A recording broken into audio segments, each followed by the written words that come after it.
ইমাম হোসেন যাওয়ার জন্য রেডি।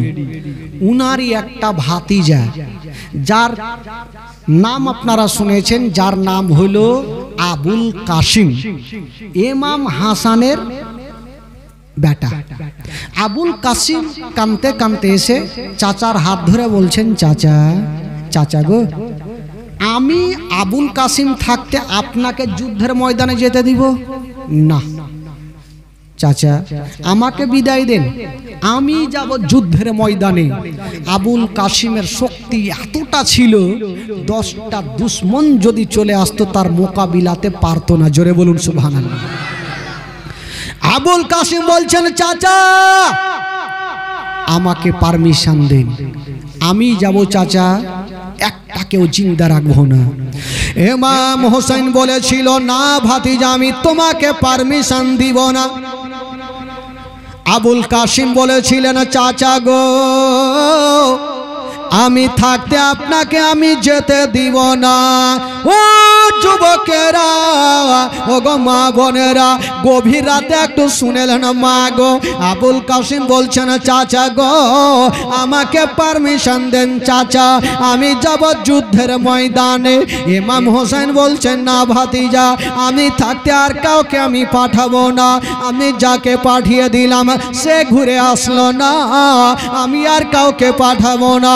আবুল কাসিম বলেছিলেন, চাচা গো, আমি যতক্ষণ আছি চাচা, আপনাকে আমি যেতে দিব না, আমাকে পারমিশন দেন চাচা। ইমাম হোসেন বলছেন, ভাতিজা রে, যাও, তোমাকে আমি পারমিশন দিলাম। ও যুবকেরা, এবার আবুল কাসিম বাবা গো যুদ্ধের ময়দানে যাওয়ার জন্য রেডি হয়ে গেছে। বাবা গো, যেমনই বাবা গো হাতে তরবারি নিয়া, ফারসা বল্লম নিয়া, ঢাল নিয়া বাবা যুদ্ধের ময়দানে পৌঁছে গেল। যেমনই যুদ্ধের ময়দানে যাবা, ওই দিকে ইয়াজিদের সৈন্যরা, ইবনে সাদ বুঝে গেল এবার আবুল কাসিম চলে এসেছে, আবুল কাসিমকে জিন্দা রাখা যাবে না। তবে বেরাদার, ওই ইবনে সাদ চিন্তা করলো ওই আবুল কাসিম আসবে, তার আগে বাবা কয়েকটা পাহুলমানকে ডেকেছিল। ইবনে সাদ জানে আমাদের মধ্যে আবুল কাসিমের মোকাবিলায় কেউ টিকতে পারে না, এই জন্য কয়েকজন পাহুলমানকে ডেকেছিল। 4টা বেটা বাবা গো, তার বাপের নাম ছিল আরজাক, 5 বাপ বেটাকে ডেকেছিল। এত বড় পাহুলমান। তো আবুল কাসিম একদম যুদ্ধের ময়দানে পাহুলমানের মতন দাঁড়িয়ে গেছে, আর বলছেন, ও ইবনে সাদ, কে মায়ের দুগ্ধ পান করেছো, একবার আমার কাছে আসো। আলী আসগারকে শহীদ করে দিয়া, আউনা মুহাম্মদকে শহীদ করে দিয়া এটা বাহাদুরির খেলা নয়। আমি এসেছি ইমাম হাসানের বেটা, ইমাম হুসাইনের ভাতিজা, আমার মোকাবিলাতে আসো, একটাকেও রাখবো না জিন্দা। তো ইবনে সাদ ওই আরজাককে বলছে, পাহুলমানকে, ও আরজাক যাও আর আবুল কাসিমের মাথাটা নিয়ে চলে আসো। তো আরজাক বলছে, আমি এত বড় পাহুলমান আর একটা সামান্য ছেলের সাথে আমি মোকাবিলাতে যাব, মান সম্মান থাকবে? কারণ আমি ঘুষি মারলে, পাহাড়ে মারলে পাহাড় সুরমা হয়ে যায়। তো এই সামান্য লোকের মোকাবিলাতে আমি যাব না, হতে পারে না। ইবনে সাদ বলছে, দেখো, ছোট ভাবিও না, ছোট ভাবিও না, তুমি যাও, তোমার 4টা বেটাকে বাঁচিয়ে রাখো। বলছেন, আমি যাব না। ডাক দিছো, রে আমার ছোট্ট বেটা, যা, আর আবুল কাসিমের মাথাটা কেটে নিয়ে চলে আই। ইবনে সাদ বলল, যদি চাও তোমার বেটাকে তুমি নিজের কাছে রাখো, তুমি যাও। যদি তোমার বেটা যায় তবে কদ্দু কাটা হইবে। বলেন, না, আমার বেটাকে এত খাইয়া উঠিয়া পুড়িয়া এত পাহুলমান করে রেখেছি, আর সামান্য আবুল কাসিমের সাথে পারবে না?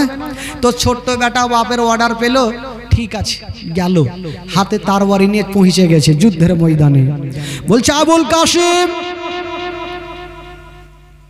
যদি প্রাণে বাঁচতে চাও তবে তুমি বাড়ি ঘুরে যাও, নচেত তোমাকে জিন্দা রাখবো না। আবুল কাসিম বলল, যদি তুমি প্রাণে বাঁচতে চাও তাহলে তুমি যাও তোমার বাপের কাছে। এই কথা বলতে নাই ওই পাহুল মানের ব্রেন খারাপ হয়ে গেল। বলল ঠিক আছে, তাহলে যুদ্ধ শুরু হোক। বলল কে আগে মারবে? আবুল কাসিম বলে, একটা কথা শুনে নাও, আমরা আগে অন্যায় করি না, আর কেউ যদি আমাদেরকে অন্যায় কথা বলে তাকে আমরা জিন্দা রাখি না। আমরা আগে অন্যায় করি না, আর কেউ যদি আমাদের দিকে দুই চোখ তুলে দেখায় তার দুইটা চোখ তুলে দিই। তাহলে কি করব? তুমি আগে তরবারি চালাও। ওই পাহুলমান দুশ্মন তরবারি খানা নিয়া বাবা এত জোরে চালিয়ে দিয়েছেন, বাবা এত জোরে চালিয়েছে গো ওই তরবারি খানা। আবুল কাসিম ঢালে এড়ে নিল। আবুল কাসিম এত জোরে তরবারি চালালো ওই দুশ্মনের মুন্ড কেটে জাহান্নামে পৌঁছা গেল। একটা তো শেষ। আচ্ছা, কয় বাপ বেটা ছিল ভাই? 5 ভাই, 4 ভাই 1 বাপ, নাকি 4 বেটা একটা। তো একটা শেষ হয়ে গেল, থাকলো কয়টা? বাপকে দিয়ে 4টে। তো ইবনে সাদ বলল, আর যাক, আমি বলেছিলাম তোমার ছোট্ট বেটা কদ্দু কাটা হইবে, দেখো পড়ে আছে, এবার তুমি যাও 3টে বেটাকে বাঁচিয়ে রাখো। বলে না, এ আমার 2 নম্বর কি বলে সাইজলা বেটা, যা তোর ভাইয়ের বদলা নিয়ে। সাইজলা বেটা বলছে, মনে মনে বলছে আমি যাব না। ও জানে যে আমি গেলাম আমিও শেষ, কিন্তু বাপের অর্ডার হয়েছে যাইতে হবে। ও কিন্তু আস্তে আস্তে করে পৌঁছে গেল। যে বলছে আবুল কাসিম, এবার আমি ভাইয়ের বদলা নিব, মরার জন্য তৈরি হয়ে যাও। আবুল কাসিম বলছে, তোর ভাইয়ের কাছে এখনিকা তুই শুইতে যা, তোকে রিহাই নাই। কথা চলছে বাবা, ওই পাহুল মান হিয়া তো জোরে তরবারি চালিয়েছে বাবা। আবুল কাসিম ঢালে এড়ে নিল। আবুল কাসিম তরবারি চালালো, ওই দুশ্মনের মুন্ড কেটে জাহান্নামে পড়ে গেল। কয়টা গেল? থাকলো কয়টা? ইবনে সাদ বলছে, এটাও বেটা তোর কদ্দু কাটা হইলো, 2টা থাইকে এবার তুই যা। বলে না, এ আমার মাইছিলা বেটা, তুই যা। বলছে আব্বা আমি যাব। তুই যা। উনিও গেল, উনাকেও জাহান্নামে পৌঁছা দিল। বাবা গো, 4টা বেটা কদ্দু কাটা হয়ে পড়ে আছে, আর কেউ যেতে চাই না। ইবনে সাদ বলল, আর যাক, এবার তোমাকে যেতে হবে। আর যাক বলল, এবার আমি যাব। পাহুল মানের মতো বাবা যুদ্ধের ময়দানে পৌঁছে গেল। এবার যুদ্ধের ময়দানে যাওয়ার পর একেবারে ইমাম আবুল কাসিম চিন্তা করলো, একে যুদ্ধ করে পারা যাবে না, একে বুদ্ধির দ্বারাতে মারতে হবে। সব জিনিস যুদ্ধ করলে হয় না, শক্তি থাকলে হয় না, বুদ্ধি থাকলে ফের অনেক কাজ হয়, বুদ্ধি লাগাতে হবে। তো আর যাক যুদ্ধ করবে কি, তার আগে ও কিন্তু নাচানাচি করছে, কুদাকুদি করছে, মানে প্র্যাকটিস করছে। আগে দেখবেন ফুটবল খেলা দেখেছেন, 10 মিনিট আগে নামবে, এদিকে মাথা ঝুলাইবে, ওই দিকে ঝুলাইবে। কিছু কিছু যুবক ছেলে থাকে না, কোন এক জায়গাতে জালসা করছি, তো সামনে একটা ছেলে বৈশা আছে, তো বকরিতে মনে হয় এখানে পেচ্ছাপ করতেছে, মানে চুল লাল। আজকে ফেলে স্টাইল কাটিং এর ফের ছেলেরা বহুত আছে, আমাদের বাদিহের মধ্যে খুব কম আছে, খোট্টাদের মধ্যে প্রচুর আছে। তো ও কিন্তু মাথা ঝুলাইছে। লাস্টের সময় চলে আসলো, ওই ইমাম আবুল কাসিম আমার 4টা বেটাকে মেরেছে, এবার তুমি মরার জন্য তৈরি হয়ে যাও। তো আবুল কাসিম বলছে, হ্যাঁ গো, আমি শুনলাম তোমার মতো পাহুলমান পৃথিবীতে নাই। আজকে দেখে বুঝে গেলাম তোমার মতো মোটা বুদ্ধা পাহুলমান দেশে নেই। ই রাগের মাথায় বলছে, হ্যাঁ আমাকে ফের মোটা বুদ্ধা বলছো? বলে কেন? বলে মোটা বুদ্ধা না হইলে তুমি তোমার ঘোড়ার জেরাটা দেখেছো, উল্টা করে লাগিয়েছো। তো আর যাক ভাবছে মানুষ মাত্র ভুল হইতেই পারে, দেখেলি যেমনই ছাপড়াতে গেছে, যেমনই বাবা ছাপড়াতে গেছে ওই জেরা দেখবো বলে যেমনই ছাপড়েছে বাবা, আবুল কাসিমের হাতে ছিল তারওয়ারি খানা। যেমনই আরজাক ছাপড়ে গেছে আবুল কাসিম তারওয়ারি চালিয়ে দিল, এত জোরে চালিয়ে দিল ওই আরজাকের গলাতে পড়ে গেল। আর যেমনই গলাতে পড়েছে আরজাক দুই খণ্ড হইয়া জাহান্নামে পৌঁছা গেল। শেষ। 3, 4, 5 বাপ্পাটা শেষ। ইবনে সাদ একটা লোককে ডেকে বলছে এবার তুই যা। ওই লোকটা বলছে হুজুর আমাকে বেতন দিলেও ভালো, না দিলেও ভালো, চাকরি করব না, আমি জিন্দেগিতে যাব না। কারণ 5 ব্যাপারটাকে শেষ করেছে, জিন্দা রাখবে না। ইবনে সাদ বলল এক কাজ করো, একে একে পারা যাবে না, সবাই তৈরি হয়ে যাও, একটু মুক্তাসার নিয়ে যাই। সবাই তৈরি হয়ে গেছে বাবা। চতুর্দিক থেকে তীর চালাতে লাগলো, এত তীর চালাই, এত তীর চালাই, হাতে লাগে পায়ে লাগে টেনে দেয়। বাবা গো এক দুশ্মন দুরাচার এত জোরে একখানা তীরকে চালিয়ে দিল, ওই তীরখানায় এসে লাগবি তো লাগ। বাবা গো আবুল কাসিমের নাভিতে ঢুকে গেল। যেমনই ঢুকে গেছে আবুল কাসিম মা বলে পড়ে গেল। যেমনই পড়ে গেছে মা, আবুল কাসিম যেমনই পড়ে গেছে ডাকছেন চাচা গো আমার লাশখানাকে নিয়ে যাও চাচা। ইমাম হোসেন দৌড়াতে দৌড়াতে গেল, আবুল কাসিমকে তুলে নিয়ে বাবা খিমার মধ্যে চলে গেছে। যেমনই যাওয়া আবুল কাসিমের কপালে একটা চুমা দিয়েছেন, একবার চাচা বলে ডাকলেন আর যেন চোখটাকে বন্ধ করে নিলেন। সকলে পড়ুন ইন্না লিল্লাহি ওয়া ইন্না ইলাইহি রাজিউন। আবুল কাসিম দুনিয়া থেকে বিদায় নিয়ে চলে গেলেন। বাবা গো ইমাম হোসেন এবার একাই হয়ে গেল। ইমাম হোসেন ছাড়া আর কে যাবে রে বাবা। 10 মুহররমের দিনে একের পর এক সবাই যুদ্ধের ময়দানে শহীদ হয়ে গেল। বেরাদার বন্ধুরা এবার ইমাম হোসেন দেখলো না আমাকে যুদ্ধের ময়দানে যেতে হবে। বাবা গো সেদিন কেমন ছিল ইমাম হোসেন, সবুরের পাহাড় হয়ে দাঁড়িয়েছিল। আর একটা কথা মুখে বলেছিল ইবনে সাদ, তোমরা একটা কথা মাথায় রাখিও, আমি আহলিয়ারা আমার চলে যাচ্ছে, তোমরা এই কথাটা মনে ভাবিও না, ইমাম হোসেন দুর্বল হয়ে যাবে। একের পর এক সবাই যদি চলে যায় তবুও আমি মাথা দিয়ে দেব, কিন্তু ইয়াজিদকে আমি ঈমান দেব না। আল্লাহুম্মা সাল্লি আলা সাইয়্যিদিনা মুহাম্মদ ওয়া আলা আলি সাইয়্যিদিনা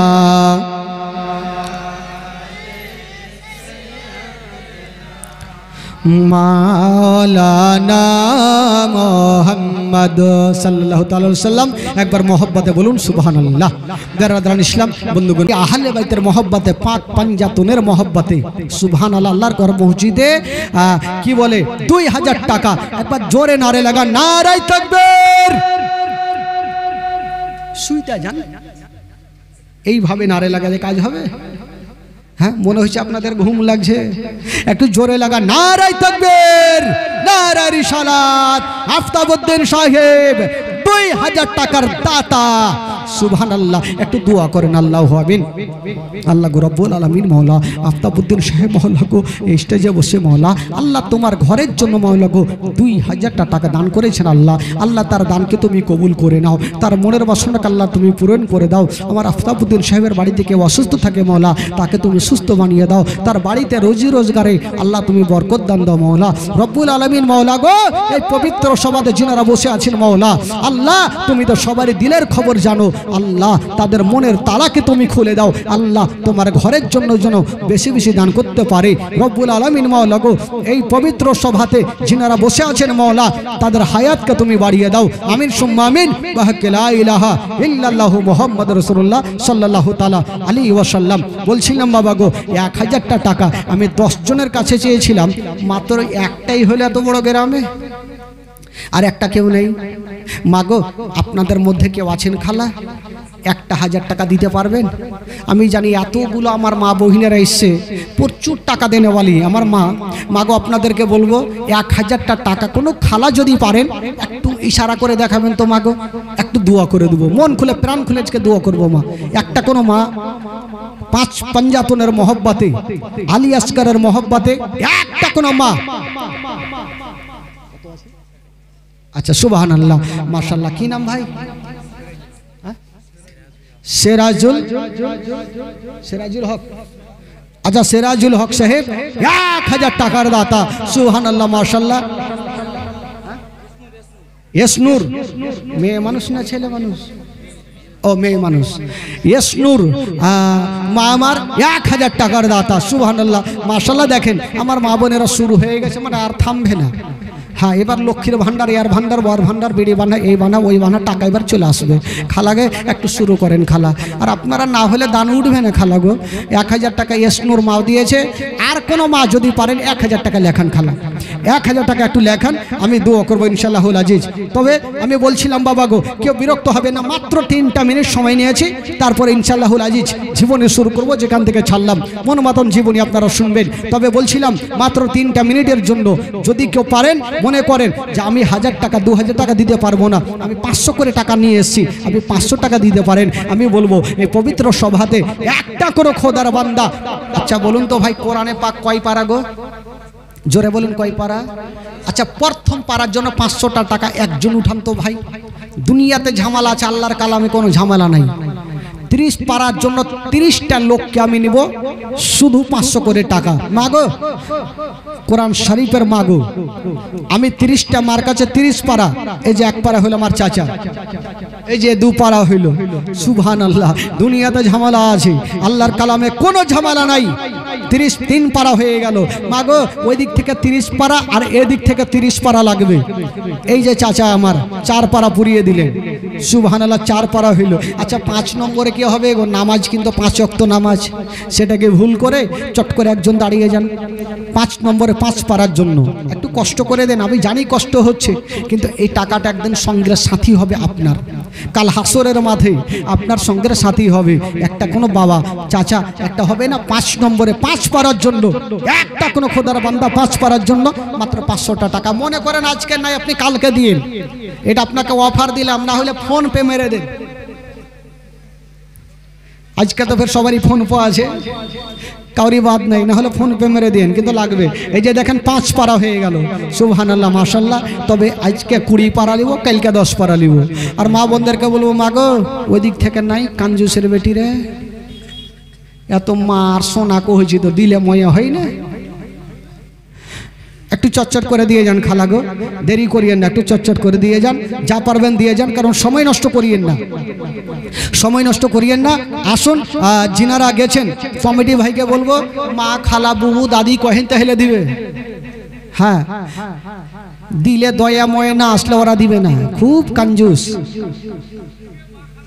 হ্যাঁ দেখে দেন খালা, দেন একটু চটচট করে দেন, দেরি করিয়ে না, তাড়াতাড়ি দেন, সময় নষ্ট করিয়ে না। আর মাত্র 1টা মিনিট, চাদর আসলে দোয়া করব আর বক্তব্য শুরু করবো। আর মাত্র 1টা মিনিট, 1টা মিনিটের মধ্যে আপনারা যা পারবেন তাড়াতাড়ি করে দেন, কারণ 11:30 হইতে চললো, রাত্রি 11:30 হইতে চললো দেখতে দেখতে। তবে আসুন একবার জোরে সোরে ভক্তি ভরে গলা গলায় তাল দিয়ে গোটা মাজমা একবার দরুদ পাক পড়ুন। আল্লাহুম্মা সাল্লি আলা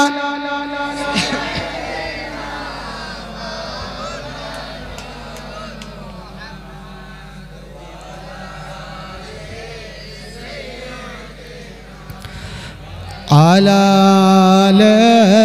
সাইয়্যিদিনা আল্লাহর নবী নূরের নবী গো, আপনি নবী আমার জীবনের জীবন। জোরে বলুন, একটু আস্তে বলুন, কোনো দিকে নেই। মাশাআল্লাহ একটু জোরে সোরে বলবেন ভাই, ইমান তাজা হবে। একটু মহব্বতে বলুন তো সুবহানাল্লাহ। কিরে ভাই চা হইবে নাকি? ও ভাই আচ্ছা ডাকছি দেন আস্তে আস্তে করে দিন আচ্ছা থাক মাইক ভালো আছে চিন্তা হ্যাঁ হ্যাঁ মাইক ভালো আছে চাচা চিন্তা নেই আজকে মাইক ভালো আছে ওই জন্য আমার ইঞ্জিলও চলবে আজকে চিন্তা নেই আল্লাহর নবী দয়ার নবী গো আপনি নবী আমার জীবনের জীবন দয়ার নবী মায়ার নবী গো আপনি নবী আমার জীবনের জীবন আপনি নবী আমার জীবন সাথী অন্ধকার কবরের বাতি আপনি নবী আমার নির্দনিয়ার দন আপনি নবী আমার জীবন সাথী অন্ধকার কবরের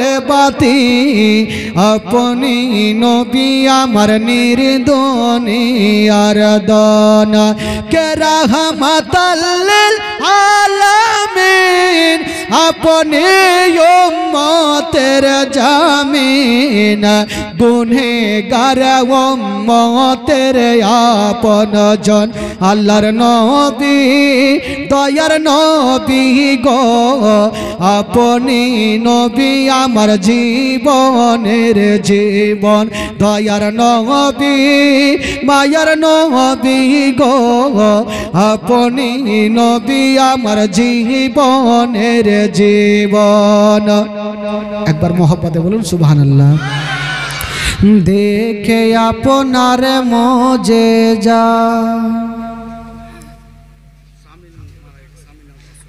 স্বামী ইন্তিকাল করেছেন আমার মা 500 টাকা শুধু শাশুড়ির নামে 350 টাকা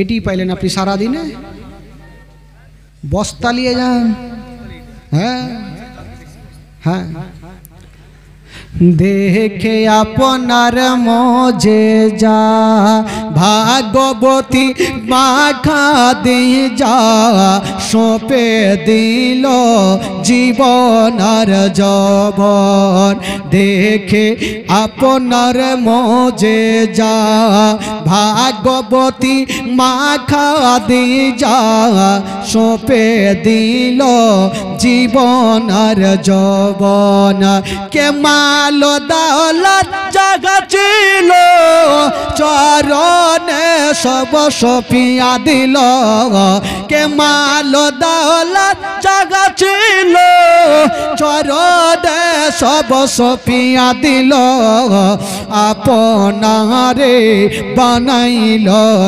আপন আল্লাহর নবী দয়ার নবী গো আপনি নবী আমার জীবনের জীবন দয়ার নবী মায়ার নবী গো আপনি নবী আমার জীবনের জীবন দেখিয়া হযরত বেলাল প্রেমেতে হইয়া মাতাল পাইল ও মায়ার জালাতন দেখিয়া হযরত বেলাল প্রেমেতে হইয়া মাতাল পাইল ও মায়ার জালাতন ও দেখে তাগার প্রেম ভক্তি বেলাল কে দিলেন মুক্তি ও দেখে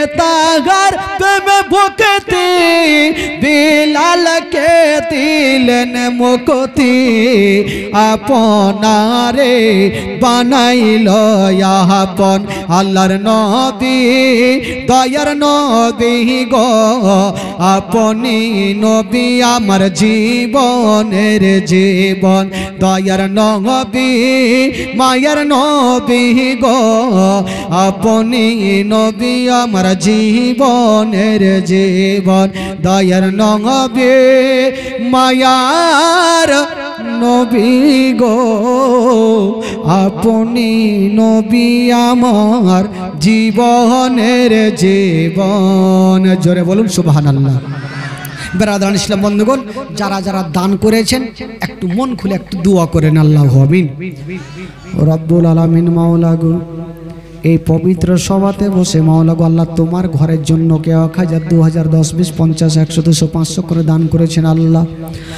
আল্লাহ যারা যারা দান করেছেন মাওলা প্রত্যেকের দানকে তুমি কবুল করে নাও রব্বুল আলামিন। মাওলা যিনারা দান করেছেন মাওলা তাদের বাড়িতে কেউ যদি অসুস্থ থাকে সুস্থ বানিয়ে দিও রব্বুল আলামিন। মাওলা গো জানি না মাওলা আল্লাহ যিনারা দান করেছেন মাওলা আল্লাহ তোমার ঘরের জন্য আল্লাহ তোমার ঘরকে সাজিয়েছে মাওলা আল্লাহ তুমি প্রত্যেকের জন্য এখন করে জান্নাতে ঘরকে সাজিয়ে দিও।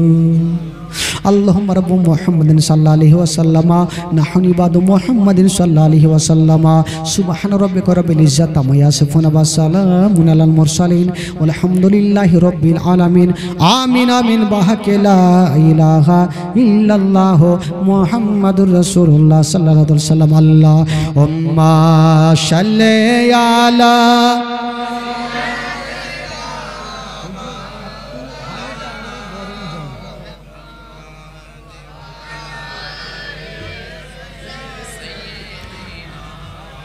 হালালে সাইয়্যিদানা। একবার মোহব্বতে বলুন তো সুবহানাল্লাহ, আরো জোরে বলুন মাশাআল্লাহ, এত জোরে বলুন ভাই। আচ্ছা চা দিবে না, খালি কাপ দিয়ে রেখে দেছে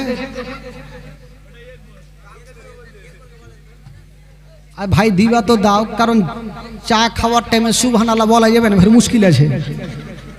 হ্যাঁ খাইয়ে দেন তারপরে জীবনীটা শুরু হবে, তারা কাপ দিয়ে রেখে দেছে শুধু। হ্যাঁ ওইরকম ফের হয় না, হইলে ফের হয় না। যাক বন্ধুগণ বাবাজি একটা সুন্দর যে কমিটির তরফ থেকে চাটা তো খাওয়া যাইছে, খান চটিয়া খান, দেখাই যাবে। এক জায়গাতে জালসা চলছে ভাই, জানেন জালসা চলছে চলছে আর মিডিলে লোক একটা, আচ্ছা বোঝে এখানে সবাই বসে আছে, এই লোকটা যদি হঠাৎ করে মাথা তুলে তো বক্তার মিজাজ খারাপ হবে কি হবে না? যে জালসা জমে আছে আর জমার সময় তো মাথা তুলছে, ও যেমনই মাথা তুলতে গেছে বক্তা কিন্তু দেখে ফেলেছে, বক্তা রাগের মাথায় বলছে ও কিন্তু ভয়ে বসে গেছে। ওর এমনি মাথা তুলছে না ভাই, ওকে প্রচুর হারে লেগেছে পায়খানা। পায়খানা লাগলে থামে যাবে ভাই, ও তো মাথা তুলবেই। বক্তা আবার মাথা তুলছে, আবার বলছে আবার ভয়ে বসে গেছি। লোকটা চিন্তা করছে কোন মৌলবীর জালসা শুনতে আসলাম, পায়খানায় বন্ধ করে দিলে, বাড়িতে সুতুং ওইটাই ভালো ছিল। হঠাৎ করে কারেন্টটা কিন্তু চলে গেছে, অন্ধকার গোটা।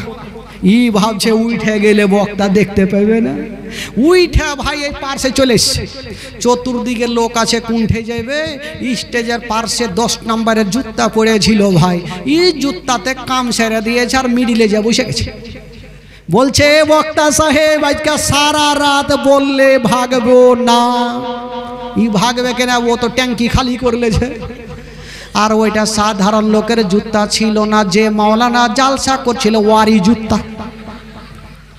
মাওলানা সাহেব ভাবছে জালসা শেষ করে রুমে যাইতে হবে, যেমনই নেমে পা ভরেছে খাচাং করে উঠেছে। ই শীত কুণ্ঠে থেকে আইলো রে ভাই। তো ওই রকম তো অবস্থা ভাই, ওই রকম লাগলে যাবে, না হলে যায় না। জালসা চলাকালীন ঠান্ডা মাথায় বসে থাকে না, আপনারা উঠাউঠি করছেন, ওরাকে দেখছেন একটা ওই হিলে না। মাশাআল্লাহ আমার মা বোনেরা খুব ভালো। মহারাজপুর কি বলে আমার এলাকায় মিনিমাম 3 থেকে 4 বার হয়ে গেল। আমি জানি এই গ্রামে 8-9 বছর আগে এসেছিলাম, আর আবার আজকে ভাগ্য জুটেছে। আমি জানি এই এলাকার মা বোনেরা জীবনীকে খুব ভালোবাসে, আর টোলাই জীবনী হয়, এটা আমি জানি। তবে বন্ধুগণ বাবাজি আমার মা বোনেরা একটু ধৈর্য সহকারে বসে থাকুন আর একটু জীবনী শুনুন। তবে বলছিলাম বাবা গো, আচ্ছা একবার গোটা মাজমা একটু চলুন, মদিনা চলুন। যেহেতু কালকে গেছিলাম আজকে যেতে হবে, প্রত্যেকদিন মদিনে যাব, ইমানটা তাজা হয়ে যাবে। চলুন মদিনা। আমার ভালো লাগে না আমি, দাঁড়ান একটু দাঁড়ান, আমি কি কবরে জালসা করছি?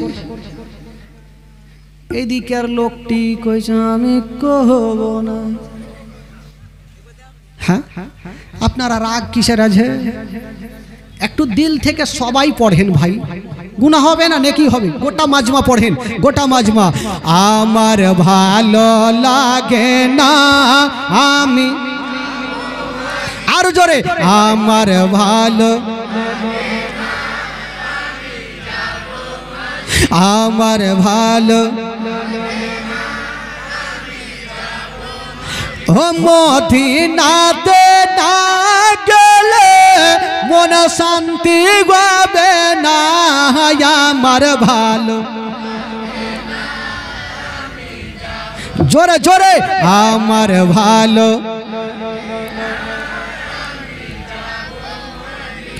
আমার ভালো লাগে না। মনে আছে যে আশা নবী গো হবে তোমার সঙ্গে দেখা, মনে আছে যে আশা নবী গো হবে তোমার সঙ্গে দেখা। ওই গো পাখির মতো থাকতো ডানা উড়ে যাব মদিনা। আমার ভালো, আমার ভালো লাগে না আমি, ভাই আর একটু জোরে বলুন, আমার ভালো, পাঁচ ওয়াক্ত নামাজ যারা করিবেন আদায়, পাঁচ ওয়াক্ত নামাজ যারা করিবেন আদায়। ও গো নামাজ না পড়লে পরে নেকি মিলবে না। আমার ভালো,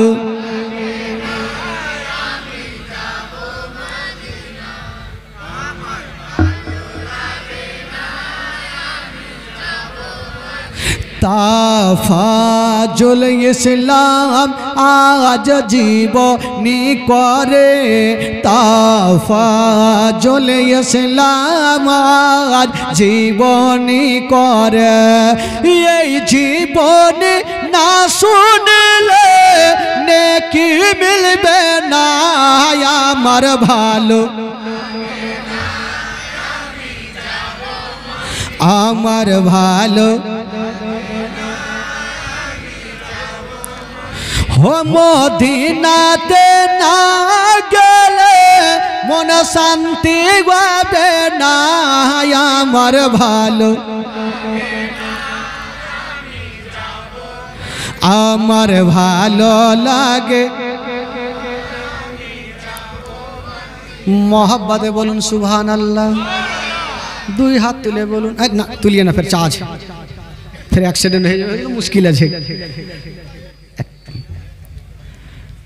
तबे बोलছিলাম बाबा गो এবার একটু ধৈর্য সহকারে বসুন, কারণ মাঝে মধ্যে একটু চুটকিলা না দিলে বুঝতে পারছেন ঘুম চলে আসবে, ঘুমটাকে একটু ভাঙাইতে হবে ভাই।